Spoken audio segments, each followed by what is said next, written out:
Well, Cleveland's baseball team has a new name.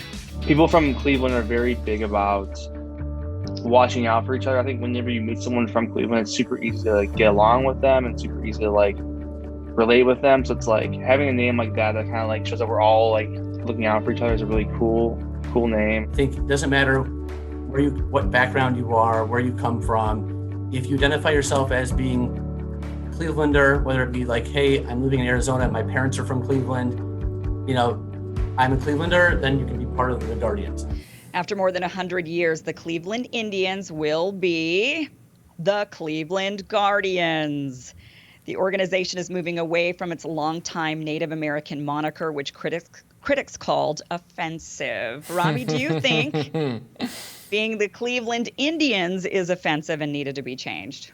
What's your take on this? No, and I also don't know anyone who actually thinks that was offensive, let alone any members of the Native American community. In fact, usually, at least in previous cases where various names have been changed, if you ask the local Native American, the tribe, you find out from them that they didn't want this name change at all. I mean, look, this is a private organization. They can call themselves whatever ridiculous thing they want.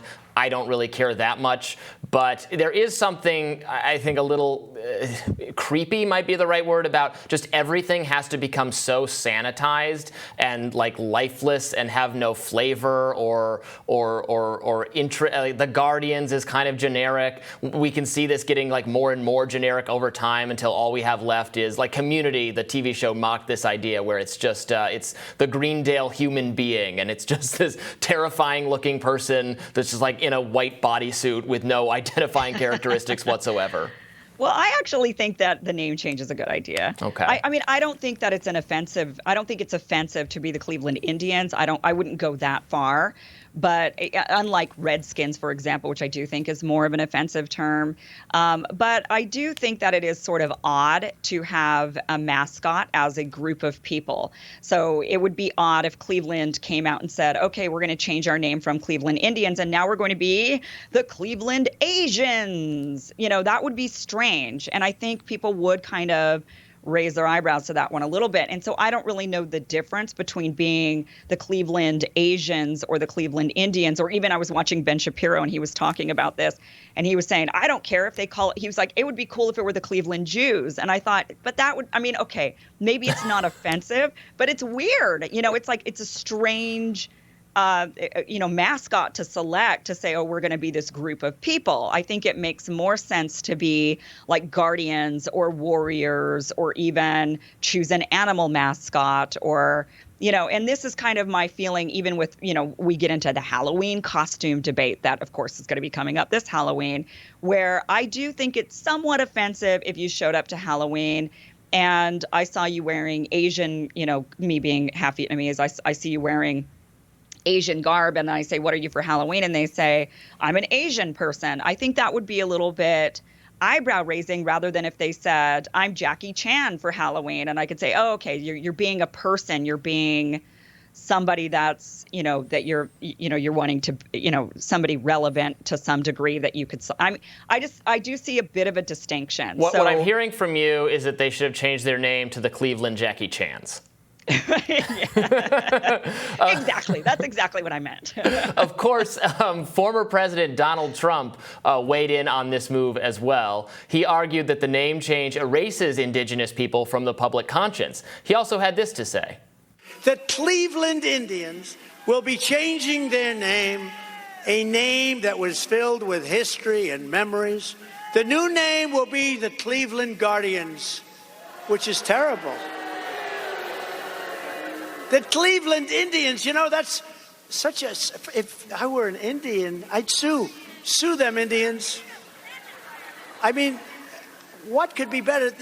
Especially if you have a good team, the Cleveland Indians, it's one of the greatest names, one of the most incredible logos. People loved it. They are going absolutely crazy in Ohio over the name change. The Cleveland Guardians, what's that all about? The insanity of the left knows no bounds.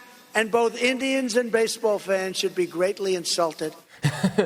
Yeah, I think clearly there's not really any standing for Native Americans to sue this team because the name got changed. So this is very characteristic of President Trump, former President Trump, taking, again, from my perspective, what is not a totally appalling idea. I think a lot of people are turned off by this kind of wokeism, and actually that was kind of part of Trump's successful efforts to become president, is that he speaks to a lot of, not socially conservative people, but moderate people who disdain far left wokeism.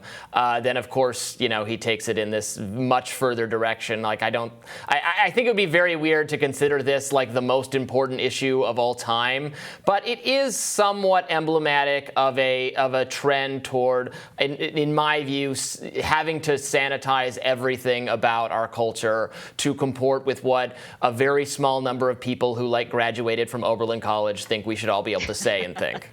Well, I mean, and I agree that there is an extreme level of this sort of culture that's developing. And I do think that we need to push back on some of that, especially when we're talking about certain aspects of cultural appropriation, where people get really outraged that, a white person opens a yoga studio or something, or the fact that I myself, as a white Asian, play jazz drums, and that is something that is historically for, they say, oh, that's just for African Americans. So I've been told I'm not allowed to even play the instrument that I was professionally trained to play. I do think that is something that definitely goes too far, and those conversations really do turn people off. And I understand some of the outrage culture that absolutely has, is outraging. It's outrageous to the people that are outraged, and then it's outrageous to the people who they're trying to be outraged against. But I don't know. This one, I think, come on, fine. Just I think it's fair enough. I agree with you that this one is more borderline. But there is so many of these. You're exactly right about the cultural appropriation stuff. It's weird how the left, I don't know whether to call them the left, the progressives who enforce this kind of cultural appropriation stuff. I wouldn't call them progressives right, either. I know. Whatever you want to call it, the wokest people end up in a weird way actually reinforcing racism. Like if you're trying to tell me, I mean, a white person, obviously, don't have anything to do with any other culture. Only eat foods that are like stereotypical white people foods. So I'm only supposed to do only white things. Isn't that that's reinforcing racism in some way? White people do white people things. People of color do people of color things. That's what we're trying to erase. We're trying to have everyone participate in everyone's cultures because we're all individuals, not carbon copies of some crude racial stereotypes. So it's just so weird that the woke people end up playing into like the exact handbook of like a Richard Spencer alt-right type person. Yeah, no, absolutely. And that is what's very scary to me is this. It is racism to say you can't have something or do something, wear something, eat something, participate in something because you don't come from the right background. That is exactly what racism is. And so we should push back against that sort of level of wokeism. But again, I don't think the Cleveland Indians changing their name to Cleveland Guardians necessarily goes to that level. Fair enough. Tomorrow on Rising, we'll be back here with you for a great show, including all-star panelists Rachel Bovard and Jennifer Holdsworth-Karp. Don't forget to like, subscribe, and share so that you don't miss any of our great content, and we will see you tomorrow.